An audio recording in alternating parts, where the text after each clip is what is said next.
Are you wondering if screen time causes virtual autism, or are you familiar with the term virtual autism? I've been hearing more and more about virtual autism, and today I'm going to explain what it is and discuss my views on screen time for children with autism and toddlers showing signs. So let's get to it.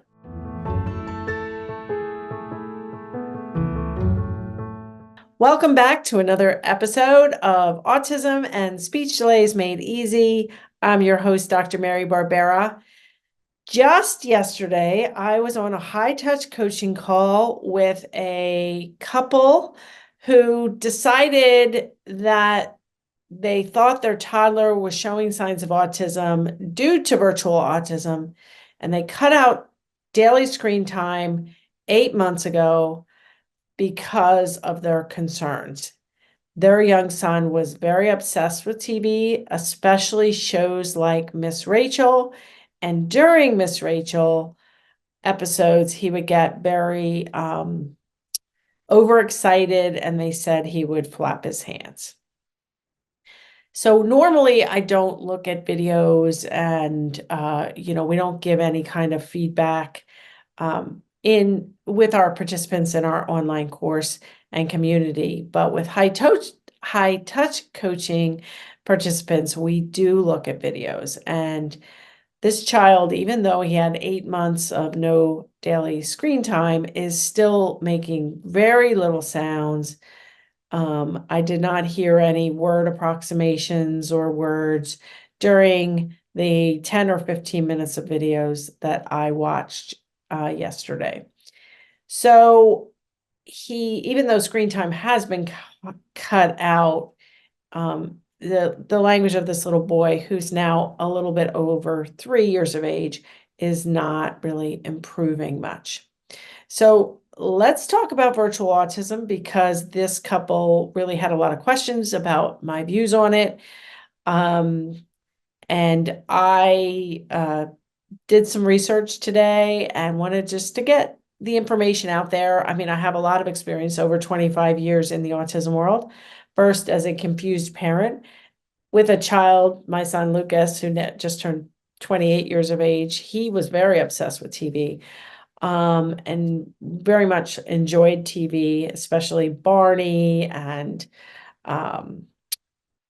Wiggles and all those kind of shows. And so we're going to talk about Lucas, but let's talk about virtual autism. It is not an officially recognized medical condition, but virtual autism, according to my research today, refers to autism-like symptoms in young children that arise from excessive screen time. Some people believe that, unlike traditional autism spectrum disorder, or ASD, these symptoms of virtual autism are primarily linked to prolonged exposure to digital devices before the age of 3, and are often can be mitigated by reducing screen time. In fact, one of the sources on the internet basically said you can reverse virtual autism by getting rid of screen time. Now, I do believe that kids on the spectrum, especially, but all kids, are very much more addicted to electronics and screen time than at any point in our history. But there also is a lot of parent blaming for, guilting parents. And I believe that, one of my questions is, which comes first, the chicken or the egg? Kids with autism do enjoy structure. They, my son Lucas, for instance, when he was very little, he really liked Barney, and he really liked the same episodes of Barney over and over again. because I think it provided structure, and for him, it was like he didn't have a lot of self-stimulatory behavior, rocking or lining things up or whatever. For him, he was basically stimming on the TV. And he would really like to see, this is the part. I mean, he's probably thinking, he had very little language at the time. This is the part where Baby Bop comes around the sofa, or this is the part where I get excited because they, play patty cake or whatever they were doing. But he really would be very content, very calm, very happy if the TV, and especially the VHS tapes of very familiar recordings, were played for him. So I remember my husband is a physician, and I'm a nurse and a behavior analyst. But at the time, I wasn't a behavior analyst. I had no idea what ABA was. And when Lucas started showing signs of autism, and the term virtual autism, according to my little bit of research today, has been around since, at least 2012.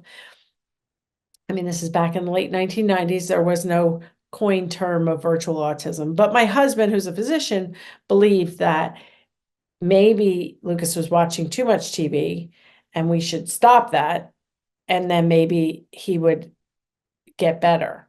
So I do believe that we approached the behavior specialist when she started ABA for Lucas. And one of our first questions was, my husband thinks we should turn off the TV. He, he thinks that would help. And her response was interesting. She said, we don't, basically, these are his leisure skills. This is the way he's stimming. He is calm. He is happy. And it depends, it's just kind of like emptying the water basin before you have new water to fill it up. Is if you get rid of his favorite leisure activity now and dump out the water and stop all TV, what is Lucas going to do? Is he going to climb on furniture? Is he going to mouth things, which he had a problem with mouthing and chewing? Is he going to mouth dangerous things? Is he going to take a can of soda and dump it out on the family room floor and make a mess of things? Is he going to start rocking or banging his head to provide stimulation?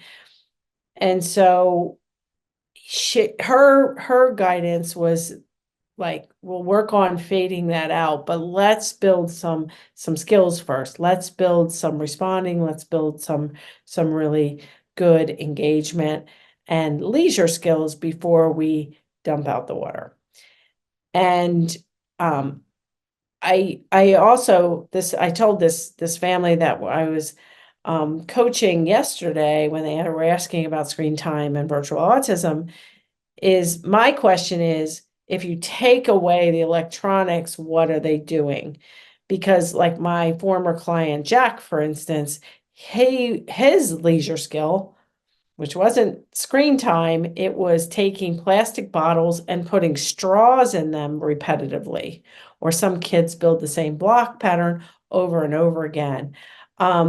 That's not really stimulation it's somewhat stimulating for the brain, but to me, I'd rather have them engaged in songs and, Miss Rachel's kind of activities than sitting with a straw repetitively. So whatever they're doing during their downtime, during their awake time, kids in general, not just kids on the spectrum, but kids in general, 2 and 3-year-olds and 18-month-olds and 1-year-olds, they need to be engaged during most of their waking hours, which might be 80 to 100 hours a week. So even if they go to daycare, or if they don't go to daycare or preschool or whatever, it's a lot of time to engage. And so if they are engaging in typical play, typical 2-year-old kind of things, that's great, but are they even safe without, with you leaving the room without watching an electronic? So I do believe that kids on the spectrum, or kids that are going to be diagnosed, might be are probably watching videos in a different way.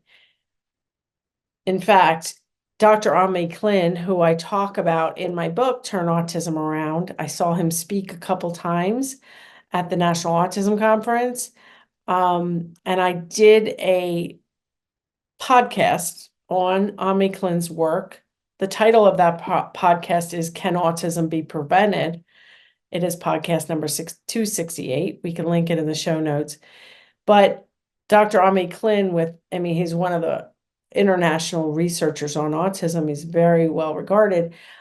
He's done a lot of work of sitting babies, like sibling babies and twins, in car seat type devices, watching videos, and where these babies don't have a diagnosis. Infants and toddlers don't have a diagnosis yet, or I guess some of them do, but it's this very standardized, almost like an MRI machine, but it's basically a car seat and an electronic, and they show them videos and they track their eye gaze. And so typically developing babies, infants, and toddlers will say, he uses the example, and this is all outlined in podcast 268, but I'll just quickly tell you all about it. But there's a scene where it's a plastic wagon with a little door and 2 toddlers sitting in the door. And they're not talking to each other, but they're fighting over whether the door should be open or closed. And they're just their eye gaze towards each other, and the one's opening and the one's closing, and they're getting mad at each other. Where a typical baby, infant, or toddler will be looking at their faces of the 2 kids in the wagon, where a baby or a toddler who is going to go on to get a diagnosis of autism is staring at the repetitiveness of the door opening and closing. They're missing the whole scene. They're missing the social language in the scene, even when there's no talking. So I do believe that kids on the spectrum, or that will get diagnosed, are actually more interested in watching electronics, more interested in videos and so forth that are repetitive, but they are also looking kind of at the wrong things. So what to do? Well, one of the things that doesn't help is the fact that with COVID, everything was shut down. Families were working from home. It was a necessity to have a lot more screen time than is recommended. And we're going to talk about the recommendations of screen time from the American Academy of Pediatrics. But a lot of kids were using a lot of electronics so that their parents could basically survive during COVID, and that has increased screen time. So in chapter 9 of my book, Turn Autism Around, I talk about this little boy, Drew. I worked with his 8 or 10-year-old brother for years, and the family called me as I was writing my book, and they were worried about their infant son, who had turned 3 during COVID, and he had not gone to daycare for about 4 or 5 months. Then he turned 3. Then all of a sudden, the parents were panicking about little Drew because he wasn't potty trained. He looked like he might have some symptoms of autism. And so I went over with my stat bag screening tool for autism in toddlers, and I attempted to do a stat assessment with him. I am trained and certified in that.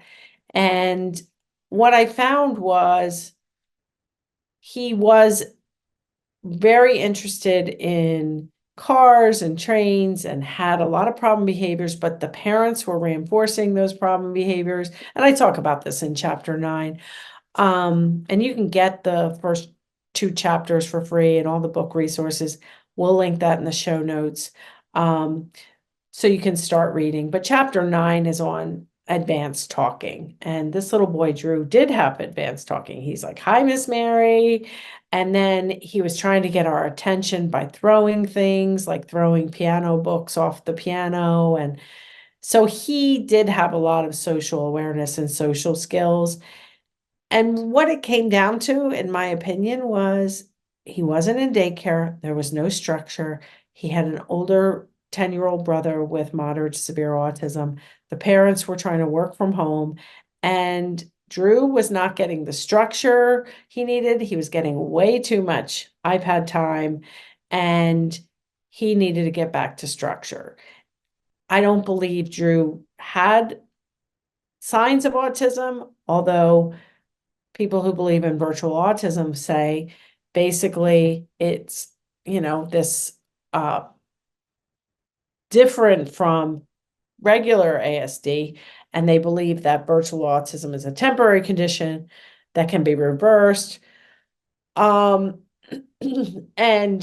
basically by limiting or taking away screen time.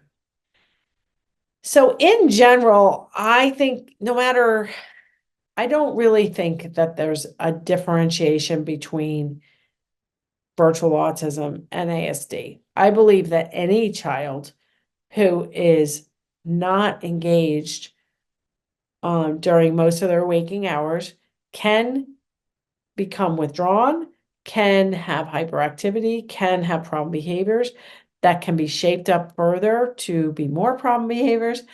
It can look like autism, kids that are abused and neglected, not that saying anything about screen time is abuse or neglect, but kids from impoverished homes who don't have enough engagement can look autistic and they're not. Kids with hearing loss can look autistic and they're not. I'm not saying that I guess there might be kids that have excessive screen time that could have some symptoms of autism, but we have to look at the whole child, whether you have autism in your family and siblings, or whether you're worried about autism or not. Kids really need engagement outside of screen time. In fact, the American Academy of Pediatrics and the American Academy of Child and Adolescent Psychiatry have slightly different recommendations for screen time, but they both recommend that before 18 months of age, that we should limit screen time other than video chatting. So when a parent's out of town, for instance, ages 18 to 24 months, screen time should be limited to watching educational programs and watching it together with the parent. From ages 2 to 5, limiting screen time use to 1 hour per day of high quality programs. Again, if we can have real people, real adults, real kids talking in a slow animated way with music, imitation, those are all better than watching, cartoon characters where you're not going to be seeing facial expressions or real actions. And the more the parent can be involved in parent-child interaction during screen time, the better as well. So in general, some things you can do, and we will link the American Academy of Pediatrics guidelines for screen time. We can also link the American Academy of Pediatrics has a family media plan that you can download for free. But in general, some things to do for all kids, whether you're worried about autism, have autism in your life, or are worried about screen time, is have some limits. When they do use screen time, make sure you're as involved as possible. Try to have them tune into things that are educational, that are age appropriate. Also have a daily schedule of indoor and outdoor activities. Really important for kids to stay physically active as well. make sure you are chunking things so that, harder tasks follow with easier tasks throughout the day so that the child remains happy and engaged throughout the day. If you can't engage your child at home or get a babysitter to, help engage them, or you might consider sending them to daycare or having preschool, or getting them evaluated for autism so you can have therapists either come into your home or they can go to potentially an ABA clinic or some other type of therapy. But you can't afford to work for 3 hours while your young child is on screen for 3 hours so that you can concentrate and they are entertained, because that entertainment can really do harm to their brain and their interactions. So we really need to limit things and to get engagement for the child, no matter if they have autism or not. And in general, like I said before, encourage videos with real people, real kids, and have as much engagement during that screen time as possible. So I hope you got a little insight on virtual autism. We'll link a couple articles about virtual autism in the show notes, as well as the podcast on the work of OmniClin and the AAP's media guide for families. So I hope you enjoyed that. If you did, I would love it if you would share it with others, leave me a comment, give a review, and I'll see you right here next time, same place. Have a good one.